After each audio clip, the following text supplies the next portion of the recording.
अस्सलाम वालेकुम दोस्तों, आज की बड़ी खबर एआई दुनिया से सामने आई है। गूगल के जेमिनाई एआई मॉडल के अहम लीडर नोआम शज़ेर ने गूगल छोड़कर एक ओपन एआई ज्वाइन करने का ऐलान कर दिया है। नोआम शज़ेर एआई इंडस्ट्री की एक बड़ी शख्सियत समझे जाते हैं और इनका ओपन एआई में जाना इस बात की निशानदही करता है कि एआई कंपनियों के दरमियान टैलेंट की दौड़ बहुत तेज़ हो गई है।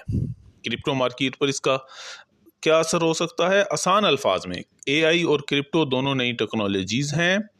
अगर ओपन एआई मज़ीद मजबूत होता है और एआई में तेज़ी से तरक्की होती है तो एआई से जुड़े क्रिप्टो प्रोजेक्ट्स, ब्लॉकचेन्स टेक्नोलॉजी को भी फ़ायदा मिल सकता है। अगरचा ये खबर बराह रास्त बिटकॉइन या इथेरियम से मुतल्लिक नहीं, लेकिन एआई सेक्टर में तरक्की मुस्तकबिल में क्रिप्टो मार्केट के लिए मुस्बत साबित हो सकती है। मज़ीद ऐसी अहम क्रिप्टो और फाइनेंस अपडेट्स के लिए मार्केट रडार 24 को फॉलो करना ना भूलिए।